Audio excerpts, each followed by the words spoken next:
All right, everyone. Welcome to another episode of Sports Card Madness. Today, we have an incredible guest, one that needs no introduction. Walt Clyde Frazier, an NBA Hall of Famer, seven-time All-Star, two-time champion, NBA Top 50 and Top 75. I could probably go on and on with You, all your you accolades, but forgot you forgot the greatest Nick of all time. oh, I like that one. I like that one. And best dressed Nick for sure. And Yeah. best dressed. Yes. Definitely best Oh, dressed. um, Clyde, welcome to the podcast. Thanks for coming on with us. No, thanks for having me, man. Appreciate it. Excellent. So the first question I had for you is how did you get the nickname Clyde? I honestly don't know. From the movie Bonnie and Clyde, Uh-huh. Oh. Faye Dunaway and Warren Beatty. Hmm. Okay. What happened when I was a rookie? I wasn't playing well. So to pacify myself, I always went shopping. So I go back to my room and dress up. Say, I'm not playing good, but I still look good. So one day I bought this wide brimmed hat. It was in Baltimore. And like today, they were wearing a narrow brim. So the first time I wore the hat, everybody laughed at me, but I remained steadfast in that I looked good in it. 2 weeks later, the movie Bonnie and Clyde came out. And then I walk in the locker room, they go, "Hey, look at Clyde." It was symbolic too of I used to steal the ball on the court.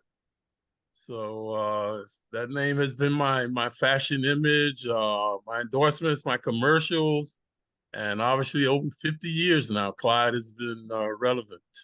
Wow. Wow. That's great. So it sound you definitely kind of owned that nickname then, because I wanted to talk to you about your fashion, right? So was that the point where you're like, all right, I'm going to own this kind of fashion part of my kind of brand, or did fashion start kind of before that for you? Yeah, before that, Okay. ironically, I was dressing good, but I wasn't playing good, so no one really focused on it. Okay. So once I started to play good, they started focusing. Oh, this guy Clyde wearing the alligator shoes, and I see on your wall you have a picture of Muhammad Ali. I remember the Yeah. Frazier Ali fight. I broke out my mink coat, had the Clyde hat on, coming into the fight, man. So that was very historic, very very historic. Even all the celebrities that was there, but being in New York, the mecca for everything, Mm. and when we played, we always wore suits and ties to the game because our idols were the Temptations, the Four Tops, the Miracles. When they performed, they wore suits and ties. Like today, these guys, the NBA athletes and the sports guys, they idolize the rappers. So you see, they dress more like the rappers dress. So Hmm. it's been that type of scenario with basketball. Basketball has always had the rhythm into fashion, styling, individuality when you get on the court. So it's been around for a long time. That's great. I have a follow-up to that actually. So with it being such an important part of who you are, you mentioned kind of later on with endorsements and after your career, what else have you done with fashion? Have you turned it into any businesses? I'm just curious, maybe after your playing career, maybe what you did with fashion. Well, during my career, I had a lot of different endorsements. Yep. That's how I got into the furs. There was a furry called Ben Kahn. It was 1968, 69. He gave Willis Reed and I uh, seal skin coats for just taking a picture with him. So from there, I gravitated to the mink coat, the meat bag spread, the Rolls Royce. But actually, I was just being myself. I Mhm. was 21, 22 years old in the greatest city in the world. The Knicks were starting to captivate the city. So I was going out all the time, just being, I never, like guys do today, I never had an entourage where I sit down with my advisors and say, okay, Clyde, I want you to go out tonight and do this and do this. I was just being myself. When I went out, I dressed the way I thought. No one was guiding me. I always say I'm like the Egyptians. I had no one to copy. I was setting the style. Like now, like LeBron had Michael Jordan to copy. All he had to do was go by the blueprint from what Michael did to get where he was, and he did with Nike. Well, when I was doing it, who was I copying? I wasn't copying nobody. I was the first guy with the Rolls Royce. in the NBA. I was the first guy with all the meat coats. Joe Namath was doing it a little bit. Joe had the first shoe at one time, but so it was just a lot of serendipity, having fun, being young in the greatest city in the world. Well, compliments to you for becoming a trendsetter all on your own without your manager's help. I mean, kudos to you for But doing it the all other on your thing own. about being dressed properly, Hmm. I grew up under the oppression of segregation. So I'm the oldest of 9 kids, and my mother was always telling me, Walt, you have to set an example. So wherever I went, you're not only representing Frazier's, but you're representing Black people as well. So when I went downtown, I got to dress put on your Sunday best, man, your best manners. So that's how I was raised, and I'm hearing that from my coaches, my teachers, my grandparents. Everybody's instilling that in me. So I still know that when I step out, I'm not only representing Frazier, but Black people as well, man. That's great. That is amazing. I bet you still have some of those coats too. I'm sure somewhere. Yeah, I still have the meat coats, man. Yeah. I have a black llama and a white one, and I have a raccoon like down to my ankles. So Wow, Wow. that's crazy. yeah, almost 50 years those coats have survived. Wow. Amazing. So, one of the things we cover on this show, we talk about collectibles a lot. We talk about cards a lot, and I'm holding up a card here. This is your 1969 Topps rookie card. You actually signed this for me when you were in Massachusetts. Um, I just wanted to know, what was it like for you to be on a card for the first time? Like, what was that? What was that like? Ironically, there was no significance. It was just something, that the NBA was coming up with. You see, we had to wear our jerseys backwards. Sure. Yeah. We Yeah. I'll put it couldn't back up on the screen. Yeah, right. We couldn't do the New York thing, so it was just like, hey, man, it was like when I was Clyde. I never thought I was setting a trend of anything, Mhm. with the cars, with the clothes, and with what I was doing. That 50 years later, we were here, be embellishing that image that was projected at that time. So it's a blessing. It's something that keeps me humble. And if you ever come to the Garden, there's one autograph and a picture you're bound to get, man. It's Walt Frazier, because I know I'm a blessed person. I'm very lucky to be in this position. That's great. I actually was also, if we go back to that card, I was at that Massachusetts signing too. And you had explained to me when I got up and met you and you signed my card, you explained to me that you were wearing the jerseys backwards. And I thought it was just such a cool story. And I said to Nick, I'm like, oh, we have to ask Clyde this question. We have to ask. And why did you guys do that? What was the backstory on why you guys turned all your jerseys around? Well, the team told us we could not display New York. Mm. So there would have been a fine or whatever. They wouldn't have been able to take the picture. The other significance, guys, what about me being the first guy to endorse a sneaker? Okay, the Puma Clyde. Someone from Puma approached me after the 73 championship uh, and asked me what I want to endorse the shoe, man. It was heavy, it was clunky. I told them, no, man, if you paid me, I couldn't wear that shoe. They go, no, we want you to help us design it. So I made it lighter, I made it more flexible, and they came out in suede, which was that was a aberration at the time. So they came out, I think, with red with the white stripe and blue with white stripes. And that shoe was so popular, man.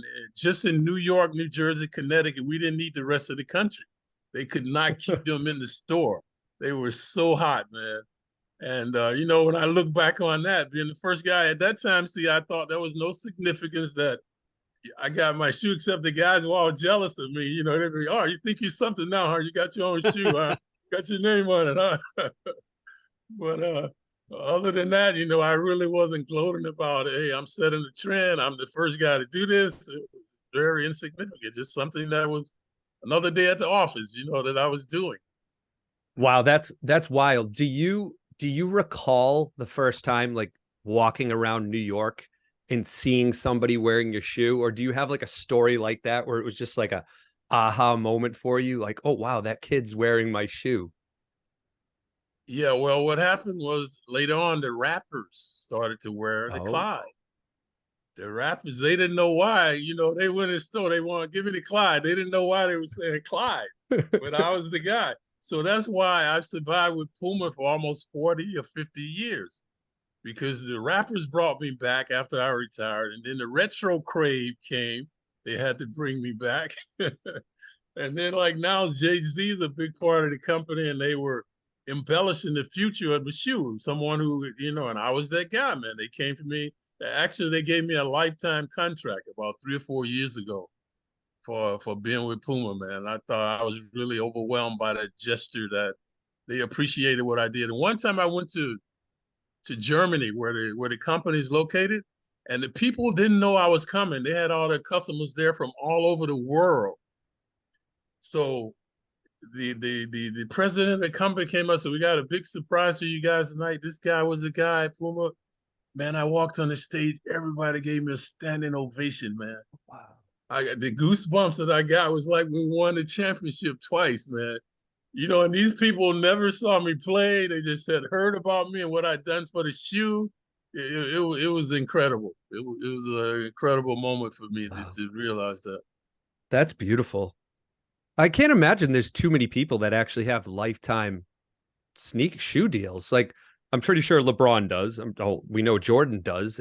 I didn't know that you did. Yeah, Yeah, yeah. that's a special.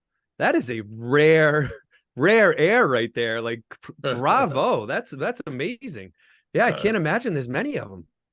Yeah, Wow. it's about 3 or 4 of us, Yeah, and like congratulations. again, I paved the way. So You did. Amazing. Yeah, all You yeah, those did. big shoe deals now, they should thank you. That's for sure. they should send me 10%, I man. agree. I You agree with should. you. It's funny too that kind of leads into my next question. I don't know if you've noticed. I know you sign a lot of autographs, but the card values have really spiked in the last few years. So again, I'll put this 1969 card up on the screen again. This card in July of this year in mint condition sold for $252,000 at auction. I'm not making that up. Um, what do you think of that? Is that like just I think of my grandfather used to tell me, "You worth more dead than alive."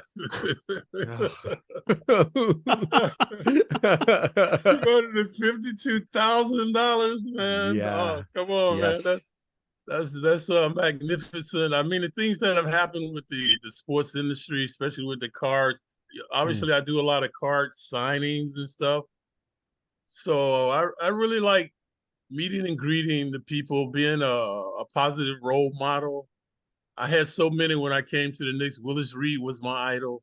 He taught me about tenacity on the court and altruism off the court, mingling with the fans. Bill Bradley personified the student athlete. Dick Barnett, a guy who was 9 years older than me, but his locker was adjacent to my locker, man. And I used to watch this guy. He didn't smoke. He didn't drink. Where his whole life was basketball. Mm. So that really had a tremendous impact on me. The great Red Holtzman, our coach. So I was in the right situation at the right time, being on the New York Knicks. Yeah, that's amazing? that's great. Just going back to the piece around kind of you wanting to kind of set an example and be that person to kind of interact with fans. I mean, you've been doing it for a long time. Like again, me and Nick saw you in Massachusetts less than a year ago, and very friendly. I saw you talking to everybody who came up to you. It's just I just thank you. I mean, it means a lot. Me and Nick talk a lot in this collectible space about how part of it is certainly the cards that Nick held up and showed you, but the other part of it is it's the experiences, which is what when you just described that, is giving these fans. It's something for them to remember and bring their kids to, and it's just great that you can be part of that and you can create those moments for those people. Yeah, it's Yeah, amazing. thanks. I love kids. I told you I'm the oldest of 9. And I Mm. tell people, when you grow up in a scenario like that, you either like kids or you hate them. I've always had an affinity for kids. The kids have been my most ardent supporters, guys. Why was I the first guy to endorse a sneaker? the kids. Hey, Mom, I want to be like Clyde. And at this time, sneakers maybe $10. Not Clyde's a 20 something. They're like, who is this guy, Clyde? Gotta make $10 for a pair of shoes, right? Yeah. I've done 8 books. Why? Because of the kids. It's people supporting me. Hey man, I've been retired over 40 years. I still do Walt Frazier basketball camps. Wow. Can you imagine kids between the ages of 11 and 16 still coming to my camp, man, wearing my jersey? But it's so ironic. The first day that they come, everybody's calling me Clyde. Hey, Clyde, Clyde, Clyde, Clyde. So I tell them, hey man, I'm going to be here every day. We'll designate a day when I sign autographs for you. You can get 2 autographs or more or whatever. I said, I'm going to watch you play. I'm going to be around because a lot of guys use their name. They might show up the first day or the last day. So at the end of the camp, the revelation is everybody's calling me Mr. Frazier out of respect because I promised them something and I did it.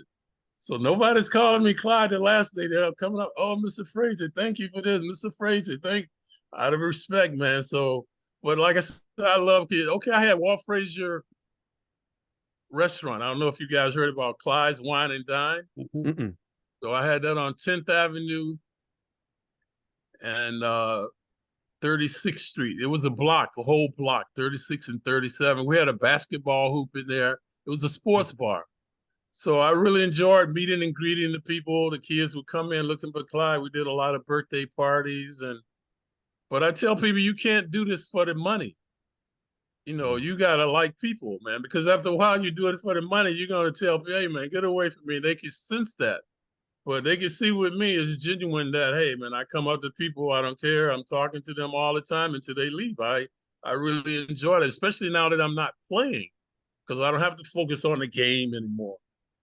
This is my thing. And in New York, when you go out, if you're a celebrity, there's no privacy, man. I don't care where you go. New Yorkers are going to approach you. So when I can't handle that, I stay home. Whatever I have to be rude with somebody that I know, because I know how New Yorkers are. They are very aggressive. And that's why I like them, man. They're the most passionate fans ever.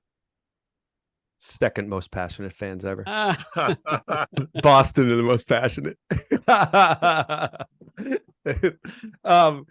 That I didn't know that about the restaurant. What did you have any, or did you have any memorabilia maybe from you, like your sneakers or jerseys in that restaurant? And then, take it even further, like do you hang on to some of kind of those old memorabilia for some memories from the past? Yeah, like trophies, basketballs. Trophies, yeah. I have some of my trophies, at my mom's house, but in the restaurant, we had huge pictures of me, like action shots of me, some of my teammates, some with Russell, me going around Russell and Havlicek laying it up. I see what you did there. Yeah. So, yeah, throughout the restaurant, there were some huge pictures in there of myself. So what happened during COVID, everything went awry for us, man. We've been around for 10 years. We had the place going for 10 years. So it was very devastating. Even now, sometimes inadvertently, I'm in a taxi or something and I'm not noticing, and they might go that way. My heart, man, drops. When I see the place, man, there was so much fun there, so many profound memories. But, maybe I might get another one going sometime soon. I don't know. Yeah, I was just going to follow up there. So, yeah, you think maybe try to work something else out? Yeah. Would you do it in New York? In New York again? Yeah. Right. Yeah. Yeah, that would be great.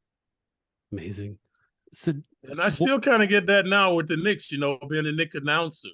Mm-hmm. Oh, I'm doing a lot of the games, and I hear kids telling their father, Dad, there's a Knicks announcer. They don't know he's the ball player. There's a guy with the crazy suits. Yeah. Oh, that's so funny. So, well, what was it like to play? Was Madison Square Garden like this crazy place to play, like that's electric that we think of it now? Was it like that when you were playing, or was it kind of starting when you played? The old Garden was worse. Because the old Garden was built for hockey. So the people were right on top of you. Mm-hmm. they could ball up a paper cup and throw it out on the floor with Oh, 18,000 or some people there, man. And then when you left the court, you had to walk through the crowd. Oh, They'd be on both sides of the wall saying, "You bums, you if you're losing, man, they're cursing you out." It was like being in the Roman Coliseum, man. I never saw anything like that until I played in NIT. I played in NIT. That was my catapult to the fame because I was the MVP of the hmm, NIT 1967. But that was my first foray into New York or Madison Square Garden. My memory of Madison Square Garden was Friday night sitting with my father and grandfather watching fights from live from Madison Square Garden, Sugar Ray Robinson and those guys. yeah, So right. that's what I remember growing up as Madison Square Garden, not basketball, but boxing. So now playing there, man, but the fans were so invigorating. 18,500 people were there every day for that NIT. So when I got drafted to the Knicks, I was really elated, being in that city, the people, everything, like I say, the mecca for everything that you want to do. hmm. And you've been an announcer for how many years with them? I can't believe like 32 or 33 Wow. years. Wow. Wow. So that It's that something is I never anticipated. I stumbled into it. mm, 1987, I was inducted to the Basketball Hall of Fame. I was doing a series of interviews, and the Knicks approached me about perhaps doing some radio or TV, and I used to do a pregame, halftime, postgame show, and then I moved to the radio, and then I finally moved to TV. But I knew from the first time I did a game, guys, I like this. yeah, Was regardless of what type of day I've had, I'm oblivious. Once I put the headphones on, I'm just focused on the game, man. just locked in. That's so Yeah, cool. Mm, I like to do it, and I still enjoy it. I get psyched up for every game. that's beautiful. To the story around you, your father, your grandfather, all of you watching when you were a kid to then play there and now 30 plus years of announcing there. That's your second home, the Garden. Yeah, yeah. I'm Yeah. looking for a lifetime contract from the Knicks too. All right. There's a couple things we need to get done for you with this episode. We got to get you a lifetime contract with the Knicks. I gotta write a list down here. Oh, that's funny.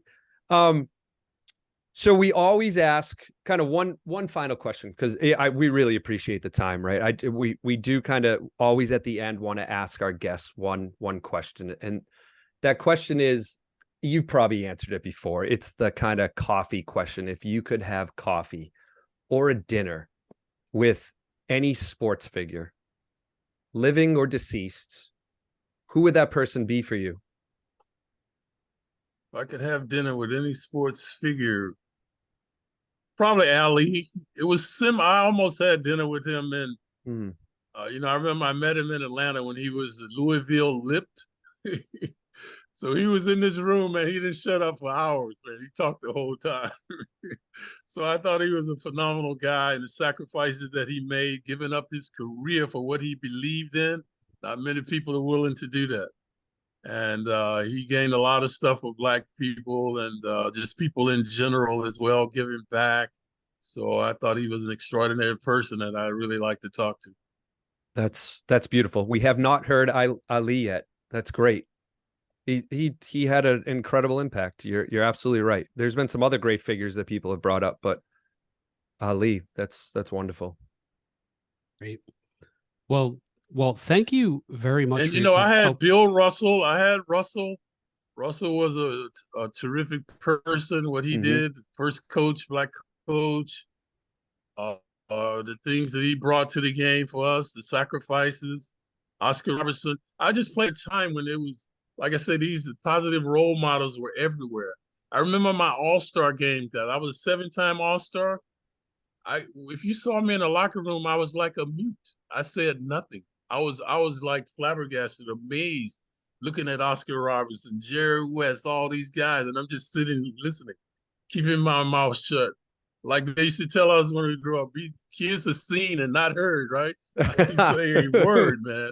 I just watched these guys, how they carried and conducted themselves. And I owe them so much, man, as well as the village that raised me in Atlanta. consisting of my parents, grandparents, aunts, uncles, my teachers, my coaches, a lot of my peers. When I was growing up, guys, I was a precocious ball player. Like when I'm in the 4th or 5th grade, I'm playing against 7th and 8th graders. So I was a good shooter. This is how I learned to shoot under pressure. On the court, the guys would put me in the game for nickels and tell me, "You better not lose. I'm gonna kick your butt." They put me up. I have to shoot for them because I was a good shooter. You learned that's fast. How I learned. Yeah, I learned to shoot under pressure early on. But they never let me smoke. My peers never let me smoke when they were gambling, and those were bad things at that time, right? Smoking a cigarette was terrible back in the 50s, 60s. Gambling, drinking. They never allowed me to do any of that. When they were doing that on the playground, they ran me home. Go ahead, you can't do this. Go home. They never encouraged me to do the negative things, just the positive things. It's amazing.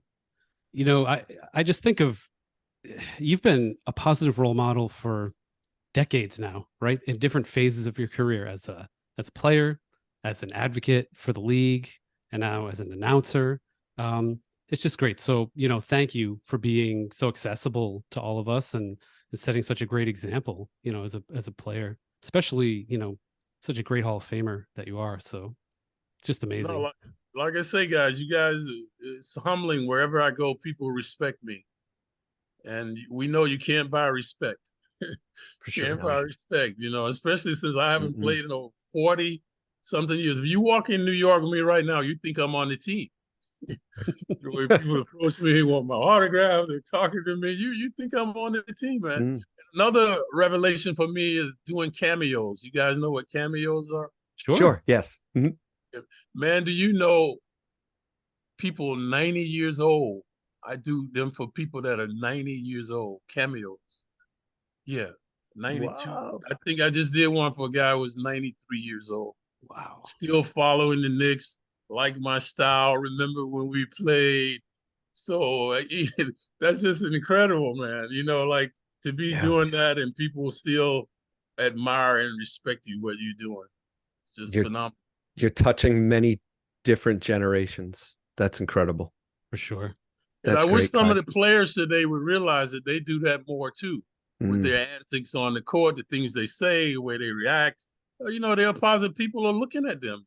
They're role models. So they could do better. And that's one thing on our team. We never embarrass the fans. Willis Reed, Bill Bradley, David Busher, Barnett. Nobody. We never embarrassed our fans being drunk or doing out of control. We were always cognizant of that, man. Being a positive role model, giving back. People are watching us, following us. So it was a pleasure to do that. Excellent. Well, thank you very much for your time. I know we were joking before you hopped on that you should have worn your championship ring, the one that Russell didn't get. So that was pretty funny. Ironically, Russell retired the 69-70 season. That's right. That's our first one, right? So funny. I used to always see Bill. I go, "Thank you, Bill. Thanks, man." Perfect timing. Excellent. Well, Mr. Frazier, thank you for joining today. We really appreciate your time. You opened up a lot more and shared a lot more than we could have ever hoped. We really love these stories. Thank you very much. Yeah. All right, guys. So I'm in the St. Croix USVI. This is my rejuvenator from New York. Yeah, nice. Yeah. So I come here, the fresh air. I get psyched up to come back to New York and deal with the city. But here's just farmland. I never go out. I do my own cooking. I have a swimming pool. I have a gym. I work out. Do my yoga stretches. Exercise. I'm into gardening here.